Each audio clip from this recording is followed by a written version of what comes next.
سوچئے اگر آپ کا روزہ قبول بھی ہو جائے لیکن آپ کے پڑوس میں کوئی بھوکا سو جائے، اگر آپ کی تراویح مکمل ہو جائے لیکن کسی یتیم کی آنکھ اشکبار رہے۔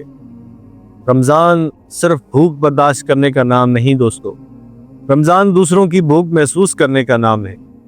نبی اکرم صلی اللہ علیہ وسلم نے ارشاد فرمایا، عن ابی ہریرہ رضی اللہ تعالیٰ عنہ ان رسول اللہ صلی اللہ علیہ وسلم قال من نفس عن مؤمن کربۃ من کرب الدنیا نفس اللہ عنہ کربۃ من کرب یوم القیامہ واللہ فی عون العبد ما کان العبد فی عون اخیہ، رواہ المسلم۔ یہ حدیث روایت کرنے والے عظیم صحابی حضرت ابو ہریرہ ہیں۔ آپ علیہ السلام نے ارشاد فرمایا، جو کسی مومن کی دنیا کی تکلیف دور کرے اللہ قیامت کے دن اس کی تکلیف دور فرمائے گا، اور اللہ بندے کی مدد میں رہتا ہے جب تک بندہ اپنے بھائی کی مدد میں رہتا ہے۔ اور رمضان یہ تو ویسے ہی مدد کا مہینہ ہے، ویسے ہی غم گساری کا مہینہ ہے۔ یہ مہینہ رحمت سے شروع ہوتا ہے، مغفرت پر چلتا ہے اور جہنم سے آزادی پہ ختم ہوتا ہے۔ تو کیا یہ ممکن ہے کہ ہم خود رحمت مانگیں لیکن کسی کے لیے رحمت نہ بنے؟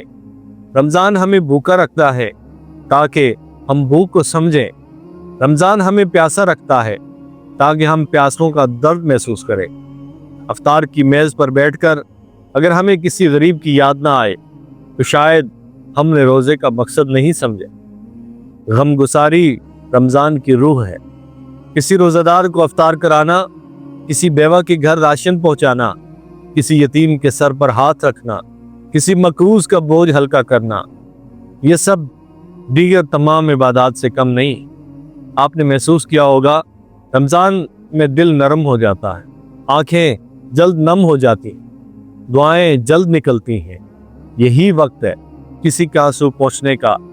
یاد رکھیے قیامت کے دن سختیاں ہوں گی، لیکن جس نے دنیا میں کسی کی سختی آسان کی ہوگی اللہ اس کی سختی آسان کرے گا۔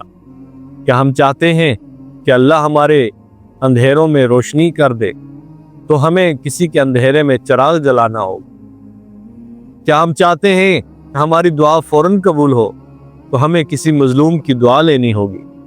رمضان صرف اس لیے نہیں آتا، یہ دوسروں کے لیے جینے کا مہینہ ہے۔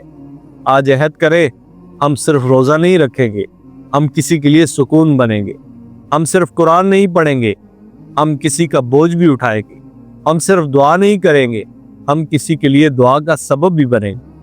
آؤ دل سے دعا کرو، یا اللہ ہمیں رمضان میں رحمت بنا دے، ہمیں غم گساری کی توفیق عطا فرما دے، ہمیں ایسا بندہ بنا دے جس کے ذریعے تو اپنے بندوں کی مشکل آسان کر دے۔